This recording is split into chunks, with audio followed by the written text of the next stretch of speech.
Good morning, everyone. I'm Dan Rogers, the Executive Director for the Kelowna Chamber of Commerce. Welcome to another edition of our Okanagan Speaker Series online. It's a pleasure to welcome you this morning to this session. Our focus will be on a billion-dollar industry for Kelowna tourism. And we're pleased to have representatives from both the local tourism sector, but also the the provincial perspective as well. I'm going to more formally introduce our speakers in just a moment. I'll bring them in now, but as we begin our session, I want to welcome each of you. Marsha Walden from Destination BC, Jennifer Horsnell from Tourism Kelowna, Michael J, that everyone knows from Big White. That's a photo of him riding down the hill in his virtual background. Although I think it's a little cooler on the hill these days with the weather we've been getting. We're pleased to have Jonathan Rouse from Okanagan College, the Associate Dean. We'll get to you in just a second, Jonathan. But first I want to introduce Jeff Robinson and welcome him here to say a few words of greetings on behalf of the Chamber Board. Hi, everyone. Thank you for joining us today. It's so important for the Chamber to get its members together virtually like this, especially when we have so much uncertainty happening with COVID. And we're very fortunate today to be able to share with you the outlook from some leading voices in the tourism sector, which we all know is so important to our economy. I look forward to hearing what we're going to learn today. And I hope that all of you are prepared with questions for our panelists, because this is something we all need to work through together.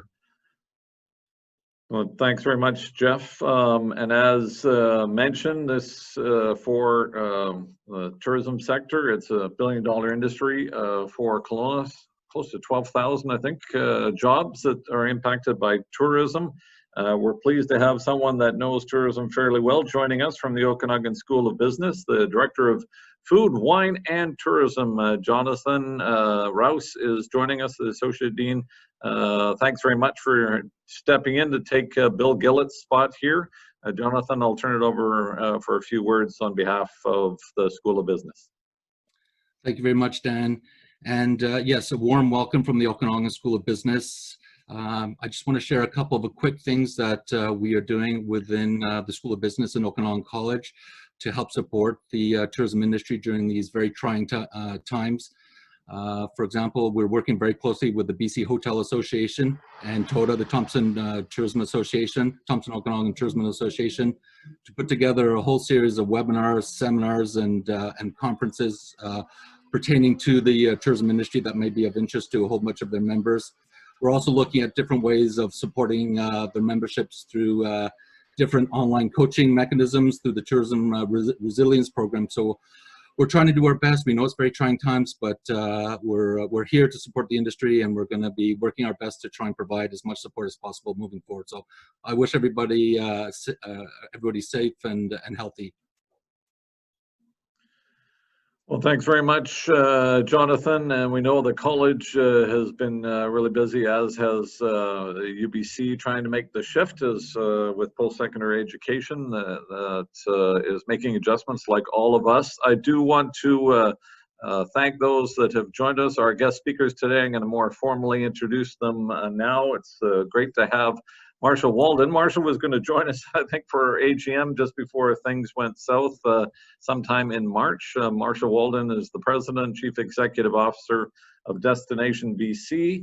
She's a lifelong British Columbian. Her career spans corporate leadership roles in marketing, strategy, transformation, operations, communications, and social responsibility. Marsha holds a Bachelor of Commerce from the University of British Columbia, loves to travel, and takes full advantage of family life in this extraordinary province of ours. It's great to have you with us this morning, Marsha. I'm going to introduce the others as well, but we'll begin our presentations with Marsha, so we'll come back to you in just a moment.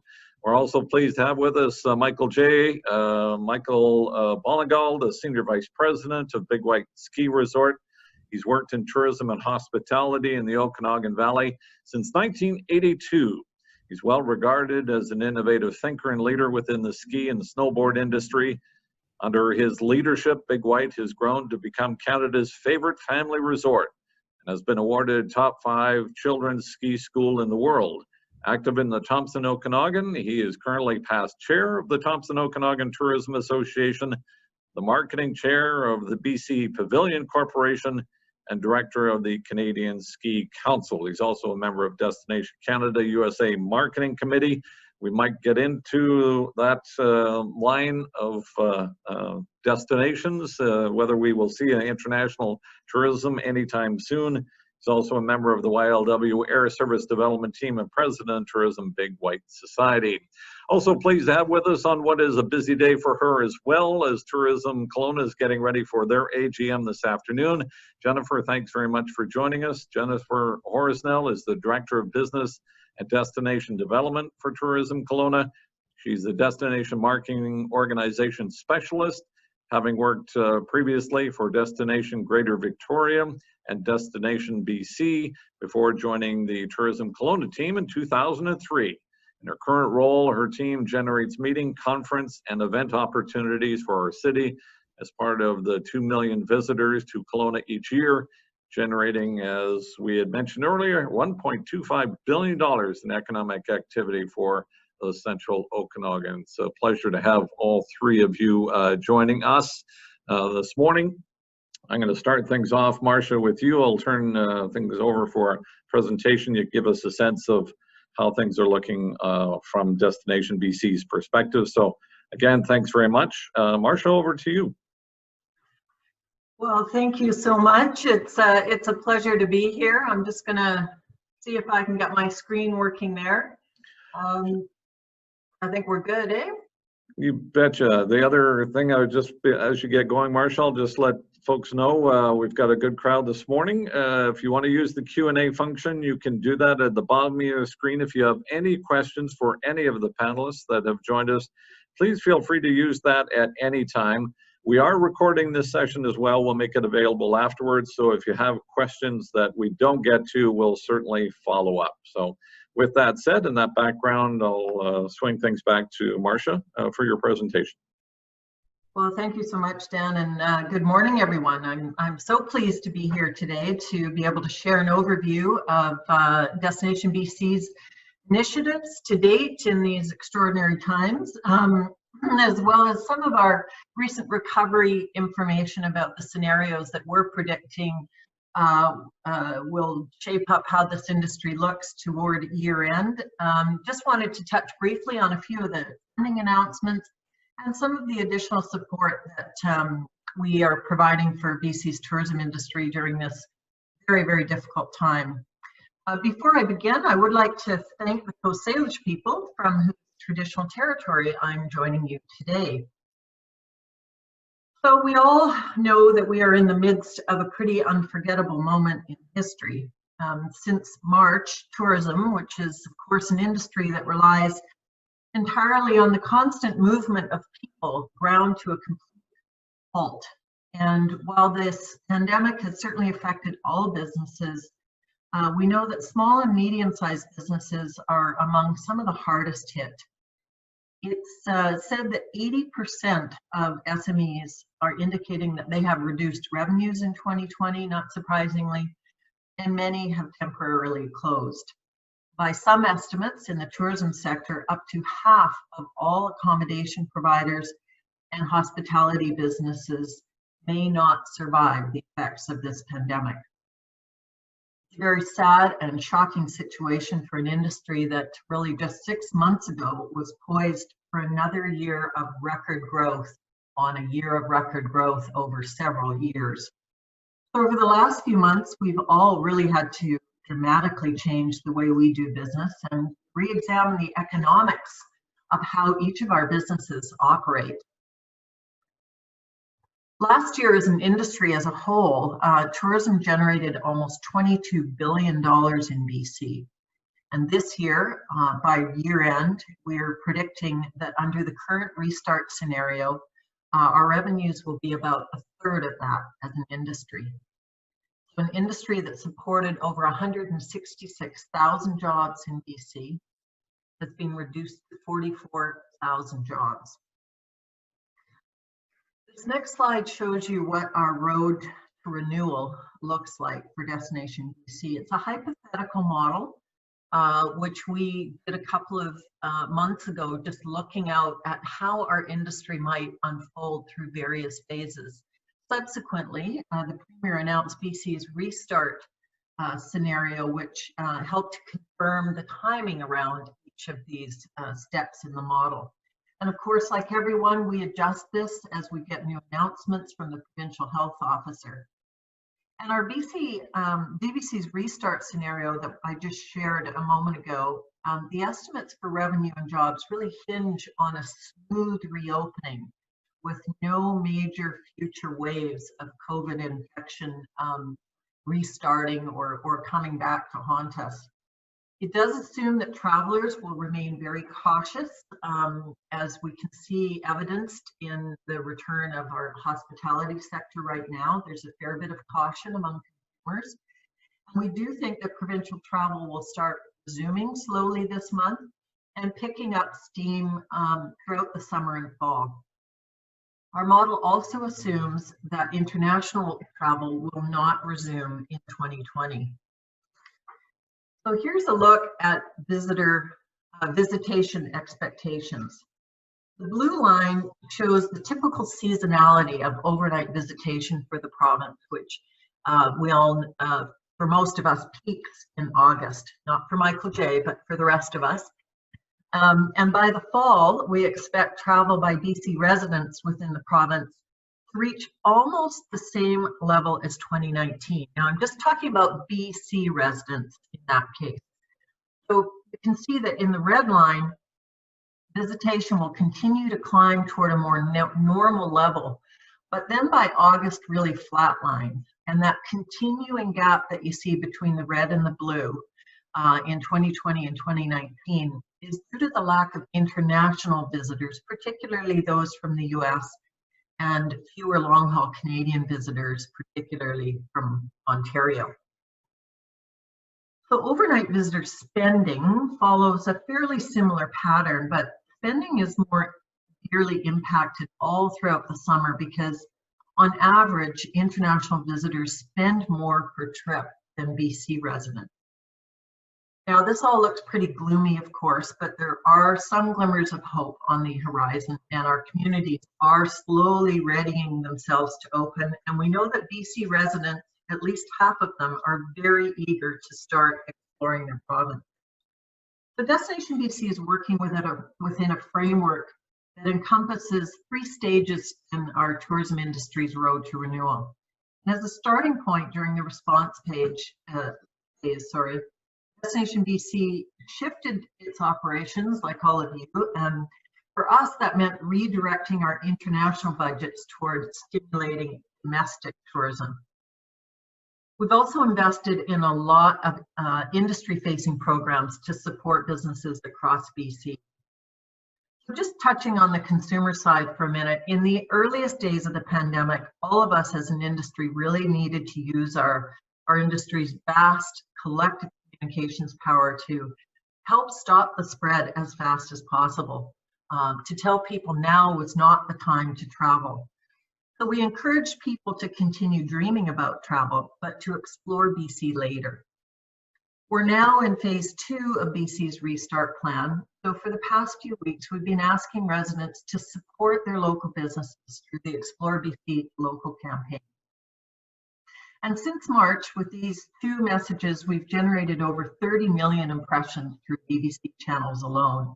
And with over 80 of our industry partners all across BC also engaged with these messages, we know we reached many millions more than that. So I know we're all eagerly looking ahead to phase 3 of BC's restart plan. And based on Dr. Henry's recent remarks, I think we're hoping it might finally be just around the corner. When we do get there, Destination BC is ready to go to increasingly dial up our marketing. We'll be launching fresh creative messaging to inspire travel among British Columbian residents with a campaign that has 3 layers, as you see on the screen. An inspiration layer, which is all about cultivating the desire for travel. Discovery and dispersion layer, which is about providing real trip planning ideas for every area of the province. And this campaign will be anchored by collections of compelling experiences all around BC, including a valleys, vineyards, and lakes collection, which showcases the unique experiences in Kelowna and the Thompson Okanagan. And the third layer, which is we call bookable experiences, which is about pointing people to actual business, getting visitors into places where the cash register rings. We'll have a major media investment that supports this campaign using both traditional and digital media. And DBC has redirected $7 million of its international budget to its domestic marketing program for 2020.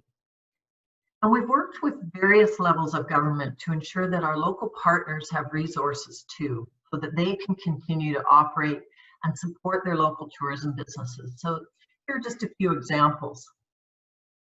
Minister Lisa Bear, the Minister of Tourism, Arts and Culture, recently announced a $10 million investment by the provincial government to help community DMOs like Tourism Kelowna continue to support their local tourism operators. DBC is continuing to invest in communities and sectors through our $4.7 million cooperative marketing program. And we've now relaxed the requirements for our partners to provide matching funds. That's very difficult these days.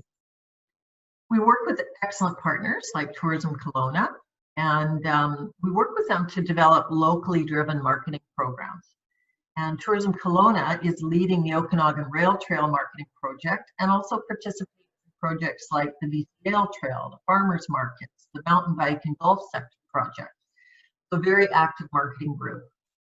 Our co-op program also provides significant annual funding to 15 sector associations like skiing, wine, fishing, and others. And this year, which is new, we worked with Destination Canada to develop a program to match DBC's co-op investment in communities and sectors. So that resulted in an additional $6 million for cities, communities, and sector organizations coming into BC. So that's 6 of 30 that was provided nationally. And Tourism Kelowna will receive over $300,000 for the projects that I just mentioned there and others that they have in mind. BC also added an additional $1.5 million to this sector to specifically support some of the smaller communities and sectors. So altogether, those small communities and sectors will now have $7.7 million to build local campaigns supporting their local tourism offerings. We've also been providing some funding to sector organizations, $400,000 in fact, for their base operating costs so that they can continue to help their members, and $130,000 for visitor centers to upgrade their health and safety protocols, which is in addition to $2 million that we provide them in annual base funding. So our corporate website is updated daily with all the new government announcements, both federal and provincial, and programs that we have to support industry. So please go to our website if you're interested at destinationbc.ca to see all the materials that we have in this very comprehensive resource. We also host a weekly industry call to share the latest news and research. And this week on Thursday morning at 10:30, we'll be featuring a panel of tourism operators who will share their learning about reopening their businesses and what that has entailed for them. Those calls have been recorded each week and they can be found on our corporate website too. We also offer a twice weekly webinar series every Tuesday and Thursday at 2 p.m. like this one on health and safety essentials for reopening and other topics like digital marketing that are of keen interest to our industry these days. And all of those resources and many more are posted online in our Industry Learning Center, and, which is on our corporate website, destinationbc.ca, and they're all free. So as we approach phase 3, especially for those of you on the call today that have tourists as customers, the information that you provide visitors right now is more important than ever, and it's certainly central to travelers' decision making about their journey. So please do take a few minutes today to update your business listing on TripAdvisor, in your Google My Business listing, and on hellobc.com. So I'd just like to shift gears for a moment before I wrap up. And I know that for many of you, it's almost impossible to really look beyond pure survival right now. But I must say that governments at every level are already developing strategies that are about a longer term view of economic renewal. So the work that we did over the last couple of years to develop 10-year destination development strategies with short-term action plans for 19 planning areas in BC has really become more important than ever. And over 2,000 stakeholders all around the province contributed to the development of those strategies. And moving forward, Destination BC will continue to provide the strategic leadership for how our province develops as a destination. And our regional DMOs, like TODA, will help drive implementation. But in both contexts, both strategy and implementation, active engagement, communities, sectors, businesses, and governments at every level. To do this work, we're investing over $6 million this year in regional DMO operations for organizations like the Thompson Okanagan Tourism Association, TODA. Plus, we're investing $4 million over 3 years in the Indigenous Tourism Association of BC. And within each of those destination development strategies, there's a variety of catalyst projects identified. Destination BC has provided $1 million for a new catalyst fund to help kickstart those projects in 2020 and to help secure funding from major development trusts like WED. So locally, TODA will be managing its share of our provincial fund, the Thompson Okanagan area. And finally, just to mention that Western Economic Diversification Canada has allocated $1 million to support BC's Tourism Resiliency Network, which in your area is handled through TODA, and $500,000 for Indigenous Tourism BC to help Indigenous tourism businesses that require immediate support.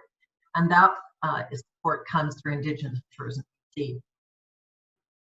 And finally, in the areas of policy and regulation, I just want to let people on the call know that we're working with our ministry and many other government partners to try to address some of the barriers that might unintentionally be blocking tourism development and investment when we look through the myriad policy and regulatory things that are in place in the tourism industry.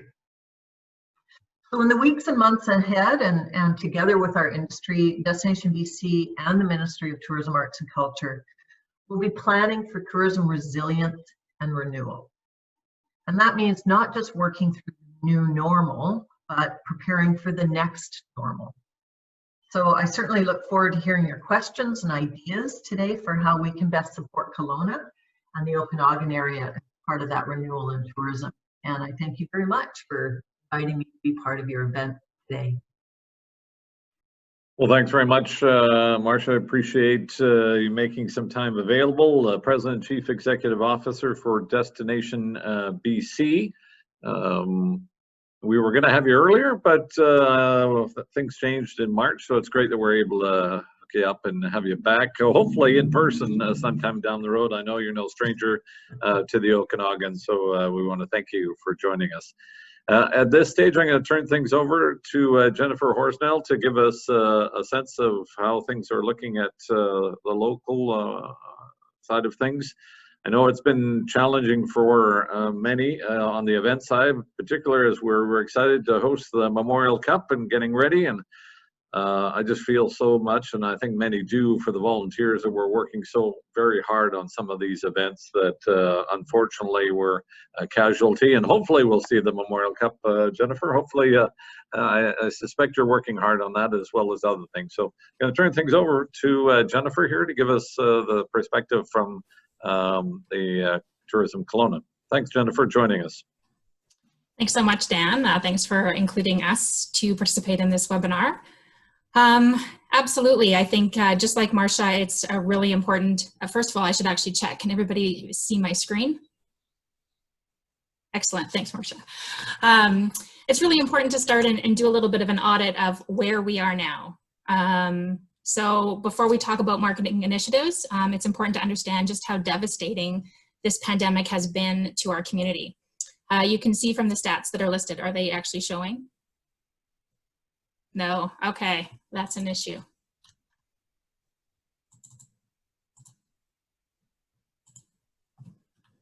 Marsha's went too smoothly. Of course, mine's not gonna work. Is it working now? Just the feet. Yeah, just on the first slide. Okay, let's try one more time. Hang tight. Technical glitches. We're all good.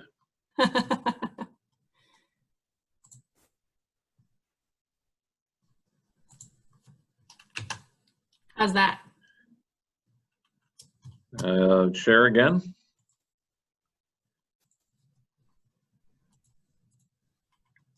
Hmm. You should be able to share your screen. Yeah, it's coming. There you go. Okay. Can you go to the next slide? Or is it just sticking it? There you go. Woohoo, success. Thanks for your patience. So now you can see from the stats on the screen that we've faced significant business losses. 44% decrease over last year in visitation, 96% decrease in passenger volume at YLW when you compare May 2019 to May 2020, and an 82% decrease in hotel occupancy. And is that working? Yeah, okay, perfect. When we look at our partners at Thompson Okanagan Tourism Association, they also conducted some surveys to get a sense of the impacts of COVID. And you can see here that only 4% of tourism-related businesses were able to conduct business as usual. And business as usual, we know, was not business as usual. And 83% had reduced operations or temporarily closed and even permanently closed.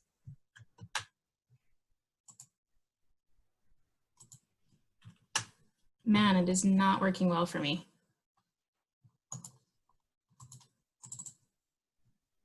Is it actually moving, Dan? No, it's still on that TOTA slide.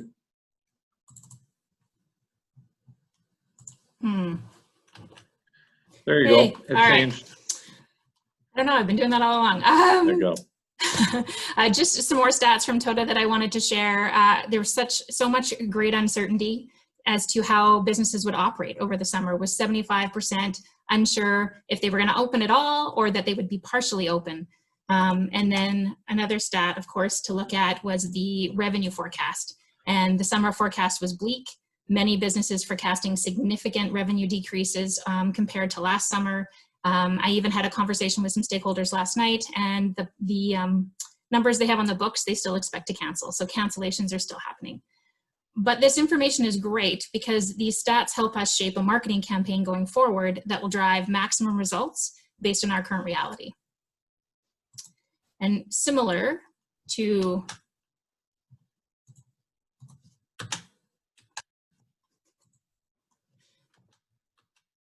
just kidding.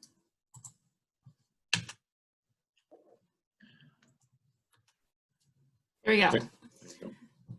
Similar to Marsha's three-phased plan, we created one back in April that really focused on our way through COVID.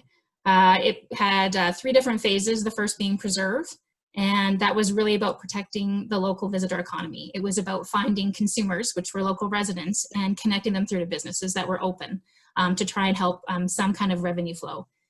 Some of you may have seen our hashtag Explore Kelowna from Home, or the Show Your Love for Kelowna campaigns that we launched.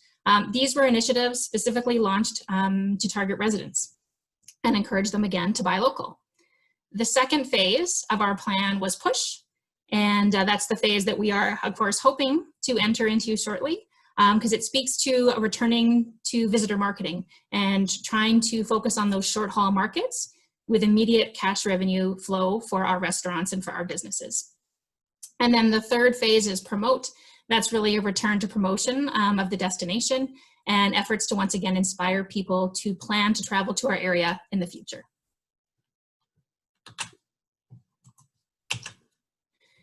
But we really needed to ask the question of if we were ready in order to move from phase 1, preserve, into hopefully phase 2 here shortly. We needed to know that we were ready, and we know our tourism businesses are ready. They really want to welcome visitors back, but we needed to ensure that our community was ready. So we conducted a survey of over 600 residents, asking them how willing they were to welcome visitors from specific areas back to our destination. And the results were really positive, with a majority ready to welcome visitors within these short haul markets. And here, this slide just helps to explain those results. So the green represents people that are comfortable, the yellow, people that were neutral, and the red, not comfortable. So green, go, yellow, proceed with caution, red, stop. And the first bar on the left is whether residents were ready to welcome visitors from within the Thompson Okanagan region. And you can see that over 80% are either comfortable or neutral. So sounds pretty good. We have a good comfort level. The second bar represents visitors within BC. And once again, combining the comfortable and the neutral, we're almost at 80%. So again, residents comfortable. The third bar is Western Canada. So that's that Alberta question. That's welcoming people who live within the Western Canadian region. And we're still fairly comfortable with just about 60% between the comfort, the green, and the yellow. But here's where you start to see our tipping point. The fourth bar represents the rest of Canada or Eastern Canada. And we're just a little still unsure. We're only hitting that 40% mark. And then as you move to the right and you look at our nearby US traffic across the US and international, you can see that our local residents are not ready. They're still not quite comfortable with welcoming visitors from those destinations. So what this really does tell us is when we do move into that phase 3 and we are encouraged to welcome visitors from across the province, we're ready. Our community is ready. And this should look very similar to the slide that Marsha had up. But what it does is it aligns our Tourism Kelowna plan with Destination British Columbia's and the Government of BC's. So our 3-phase plan on top of Destination British Columbia's phased-in plan on top of the provincial government's plan. And we really wanted to make sure we had complementary messaging. We were aligned. We didn't want to add to any further confusion that existed out there because there was enough uncertainty going on. So our phase 2 marketing brief, which again isn't out there right now, it's where we're hoping to move with the announcement from the provincial government that they're moving into phase 3. But working with our advertising agency, we produced this fantastic plan that we feel will help push our destination forward. With limited resources and very much thanks to the funding we received from Destination British Columbia that Marsha mentioned and the provincial government, we've been able to redeploy some funds that have been allocated for other activities and look for those impactful options to address the urgent situation. And the goal here is really to build that overnight visitation. And we know it's not going to happen immediately. There's going to come in stages, low funnel tactics. It's kind of a different playing field than we're used to playing it, and I'll show that on the next screen.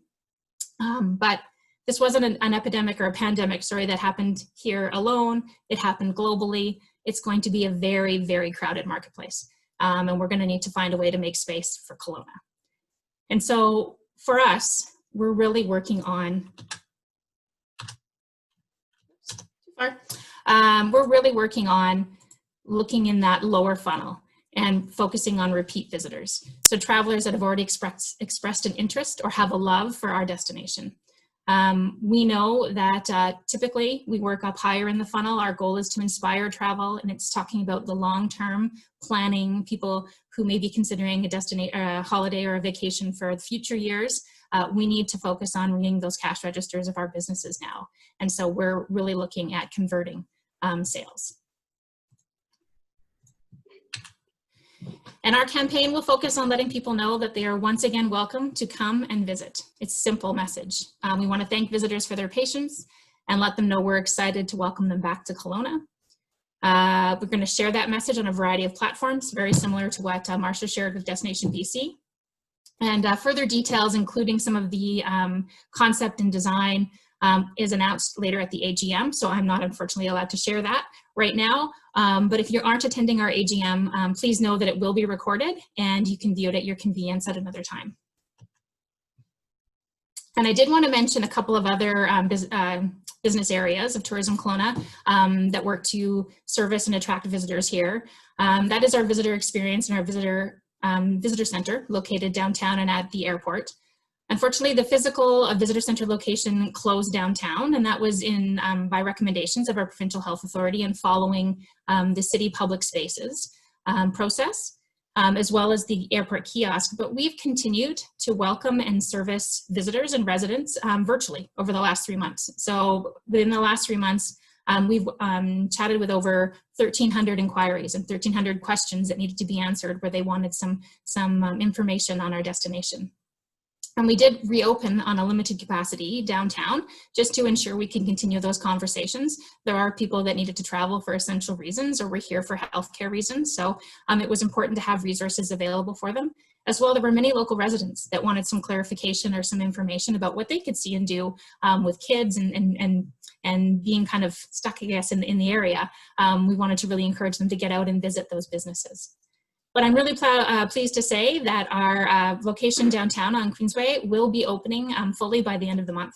It took us a little bit longer to get prepared. We had to really make sure we were following health and safety protocol, but the full facility will be open by the end of the month. So we're pretty excited about that. And lastly, wanted to touch on our business development team. The work there never stopped. And Dan, you mentioned Memorial Cup, and yes, we lost some very significant events. And we know that we need major events in our community. They help sustain us through the shoulder seasons, and we're working hard to rebook some of the events we lost and build some new ones for the future. We know that we need to wait a little bit before we can really start to plan those international events. But we've immediately begun reaching out to clients, trying to help them postpone rather than cancel. We were able to see the Global Sustainable Tourism Council Conference come back in the fall of 21. Instead of this fall as planned. And we know that as we have become armed with updated collateral and information about what events look like here in Kelowna, there are opportunities for our destination. So business development work still continues. And that's all I wanted to share with you today. So thanks so much for asking me to join you, and I do look forward to your questions. Well, thanks very much, Jennifer, for that overview, and I'm sure there's going to be a few questions along the way. Just a reminder, those that have joined us, we've got a pretty good audience this morning. Use your Q&A function at the bottom if you have a question to any of our panelists.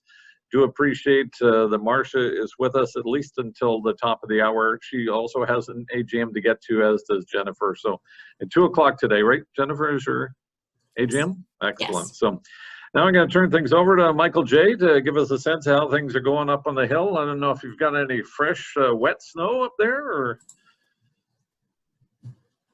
you're mute there, Michael.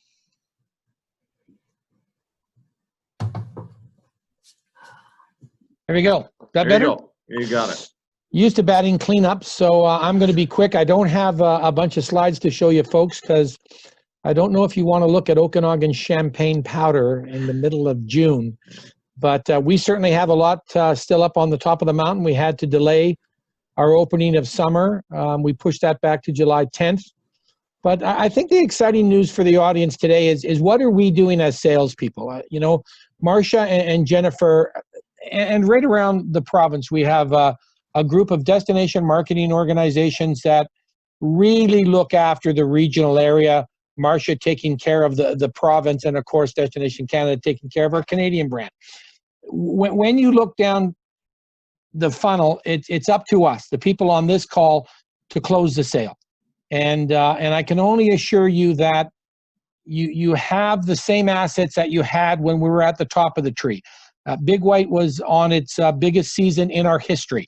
The revenue, the cashiers, the cash registers were ringing, the beer was flowing, the wine was pouring, people were skiing. We had our biggest and best days, and then March 16th happened. And daily I remind our ownership group that you are in the middle of supernatural British Columbia. YLW is the 10th busiest airport in the country. It was, it will be again. That runway is still 9,000 feet long, and people still want to come here. So when they're ready to come, they will come. And I can only assure you is they're coming now. Let's start with the Okanagan bucket list. So if you want to look at an interesting group, www.okanaganbucketlist.com, Predator Ridge, Sparkling Hill, Big White, Mission Hill, and the El Dorado Resort Group. So Manteo and the El Dorado. So we picked the best that Canada has to offer in the categories, and we've got together as an organization, and we've pooled some money together. We're looking for other sources of funding, and we're going to lead with people with skin in the game to actually help you with the bookings. I was talking to Daniel Bibby today down at the Soyuz with the Hyatt Hotel. Bookings, bookings, bookings. The phones are ringing. Brad Pelche just hired another 2 people. That's 6 in the last 3 weeks in his reservation center. In Summerland, the resort on the water, we're running 70 to 80% occupancies. So the people that are anticipating that Dr. Bonner is going to allow us to grow are getting in first. And you're going to see British Columbians hopping in their car and coming to visit the places that they're familiar with. And that is because if you're watching the news like I'm watching the news, or you're on the internet, or you're listening to radio, you're hearing about Tourism British Columbia, Destination British Columbia, and getting ready to play in your own backyard. You're seeing those wonderful images of kayaking, of hiking, of mountain biking, of sipping wine. That's all going to happen. The cherries have just come into blossom. Trust me, someone from Saskatchewan dreams of that, of being in the Okanagan and eating our cherries and eating our peaches and golfing on our golf courses. Now they can do it in an atmosphere that's not as crowded as it used to be. So the advantage is to us. And how can you participate? The people that are currently sitting at the other end of your computer right now, how can you help? Go out and take a picture. Go out and take a picture of the lake, take a picture of your friends having a pizza, and post it. Post it on your own social media. Someone will share it. I can only assure you that even when we talked about the fires way back when, what did we do in the recovery? We shared blue skies. We shared clean water. We talked about the fact that we will recover, and look where we are now. We've had great rain. The farmers might not be as happy as with sunshine, but now we're not talking about forest fires. We're talking about visiting and playing golf and drinking wine and getting on your e-bike. I was on a call this morning with the airport. You know, the most frustrating thing for us is Canada is not keeping pace with British Columbia. No COVID-19 in the central interior, and really hardly any in the entire province. We're doing a great job, but we have to remind our customers and remind our visitors and remind our family and friends on how we got there. And when they come to visit, we have to remind them that we have to respect each other. I wear a mask to protect you. You wear a mask to protect me. If those are the simple things that we can remind each other about, then we're going to continue to grow and lead in leadership around the world. Now, unfortunately, you've heard about New Zealand and you know how they squashed it, and all of a sudden 2 people show up at the airport and they have it, and it makes international news. Well, good for them, bad for them. It's only 2 cases. This COVID-19 is not going away. And all I can do is encourage the people on the other end of this Zoom meeting is to reach out to each other. Talk to your staff. If you're in the tourism business, talk to your frontline team members. Make sure they're comfortable. Make sure that, you know, I have friends of mine that they're in the golf course grooming business. They prepare golf courses for us to golf. They're greenskeepers. And raking the lawn, cutting the grass, and just setting the table, shining the glassware, making the pizza. These are all the things that we counted on that each other did previously, but we're coming back to that now. And we're getting ready to open. And some of us are busier than others. And, you know, renting a boat on the lake, going for a glass of wine when the Hotel El Dorado opens, swimming in that beautiful pool at Sparkling Hill, going for a walk on the Greenaway, hiking up Knox Mountain. These are all things that will happen whether we like it or not. The thing that you can control is the hospitality that we extend to the visitor. And then the visitor will tell a friend, and a friend will tell a friend, and we will be back where we were in face-to-face marketing like we traditionally did back in the 80s and the 90s, except we have the World Wide Web to talk about. And people will come to Supernatural British Columbia because our brand is so incredibly strong. And they will be able to enjoy our hospitality. So if I'm batting cleanup, and I know that people want some questions, we got 10 minutes to go. Private enterprise is going to lead the way out of this. Our people on the other end of the phones are going to present that hospitality. Our beds are going to be ready for you. We have perfect protocols in place. Our friends at WorkSafe BC, the Restaurant Association, the Hotel Associations, they're all doing fabulous work to get us prepared.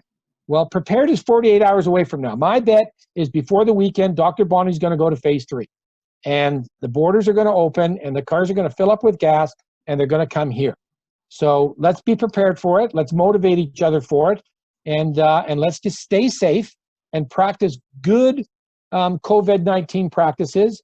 And we'll be around for a long time because our businesses will start to flourish.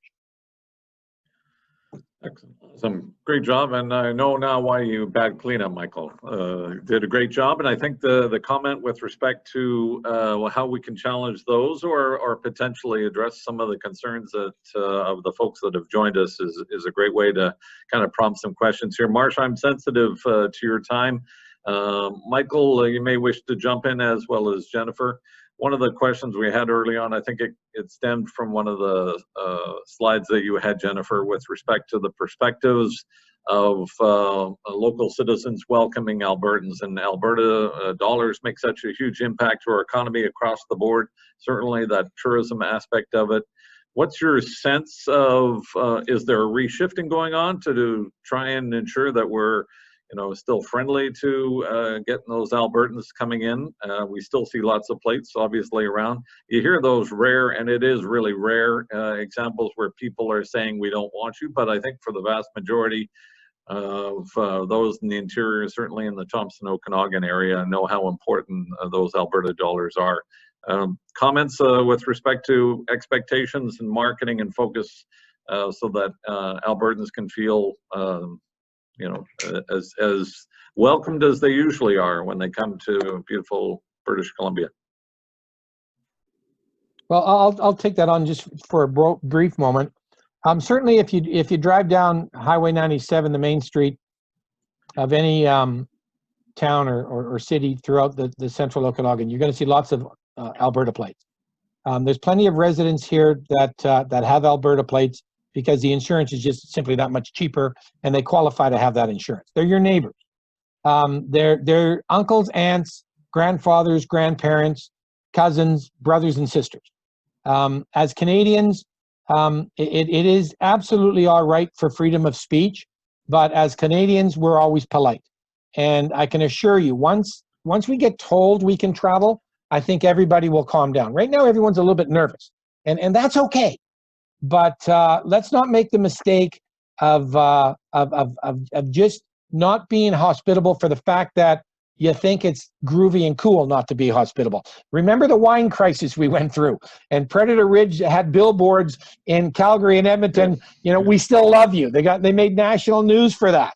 I think we're going to do just fine, and it will. The test is going to be when the American border opens up. And I am so thankful that it's now been put back to July the 21st, and it'll probably be put back again. But to answer your question, I think the Okanagan and I think British Columbians are going to shine through like they always do. I mean, we have a little bit of banter and we have fun poking the bear, but the Albertans will be here, and they will buy cases and cases of our wine and take them back so they can hibernate for 6 months every year. So Marsha, on that, I'm sensitive to, you're watching the clock there, so you have to leave. Yeah, I'll just add a little, perhaps a little different take on that. I think what we've come to learn over the last 3 months is that British Columbians really trust the advice that we are getting from our provincial health officer and from our politicians, and they really rely on the judgment that they see there. And The minute that both Alberta and British Columbia say, you know what, it's safe to travel, I think British Columbians will immediately understand it is safe to travel. But businesses can really help with that, like by really being clear on your website and in how you post your protocols, make people have confidence in travel again, help people understand it is safe to travel. And I think probably we will need to engage in an earned media program to help media understand too that all of the things that are being done in our industry that make travel safe between neighbors, but also as time goes on more broadly across the nation. And I think that will begin as soon as our health officer says it's safe. Attitudes will shift quickly. Jennifer, and it might be applicable to Michael J. as well, because you don't have those Americans that play traditionally such a large role in the activity that's occurring. Is there a pivot looking at national, more interprovincial, and setting that stage in your marketing dollars to try and make that case for fellow Canadians to come out this way? Absolutely. I would say that, so thanks, Michael J. I would say that traditionally the resources we would have spent down into the Seattle and Washington state area have been redeployed into a more national focus, and definitely focusing on that short haul within BC to start, and then broadening as per Dr. Bonnie Henry's guidance. And Marsha, one of the things you had there, you had, I think, a statistic that said Canadians spend less than Americans when they visit, or is it just because the duration is longer, or Americans, the dollar? It's a combination of both. The type of holiday that our international visitors take is usually a more expensive holiday. They stay here longer on average. British Columbians, of course, take many more trips over the course of a year than an international visitor does, but on a per trip basis, we attract more revenue from an international visitor. Now, having said that, you know, this summer is a great opportunity for British Columbians to try all kinds of new things that maybe they would never have been able to get into before. As Michael said, there's lots of really wonderful experiences that are booked up for years in advance. And so the chance for people to try both their old favorites as well as something new is really a huge opportunity for locals this year. She sent me an email that said, right. Yeah, we are in a unique position as about 42% of the accommodation up at Big White is owned by people from Washington State, and they want to be there. They want to be out of Washington State, and they want to be isolating up at Big White. And you know, when the borders first closed, we had a lot of Americans because they were there for their spring break, and you know, they stayed as long as it was financially feasible for them to stay, and then they had to go back down. And we've heard stories about people coming across the border saying they're going to Alaska and they end up in Banff. You know, these are very small and unique circumstances. I think once the borders do open, we certainly will welcome those guests back because they're residents of the resort. But to Marsha's point, there is no way come January we're ever going to replace that international dollar of the Australian guest. And but what does that mean? That means for the first time in my history at Big White, in the middle of June, July, August, you can book a 3-bedroom condominium in one of our nicest properties that was never available at Christmas, New Year's for a local. They were booked out 6 months in advance, as Marsha said, by an international guest that was paying top dollar. Well, they've already come down in price, and they're available for the locals with the families to book. And I think it's going to change the atmosphere and the ambiance of the resort, and it's going to be very, very unique. And we're going to experience this for the first time as hospitality providers, and I think it's going to be a lot of fun. Well, I'm sensitive to time. I've got a couple of questions. One came in from one of the participants. Travel advisors obviously are a very important part of the travel trade. How are the DMOs working with those travel consortia and agencies to promote their own backyard? Transat, as an example, is promoting RV trips across Canada. Can you expand on that? Answer that question. I mean, that's a regular part of the business you do, right? Yeah, I'll just answer that quickly. I did provide an answer writing to that Perfect. question, and I do have to leave in 1 minute, but we are very actively working with online and offline travel agents and partners.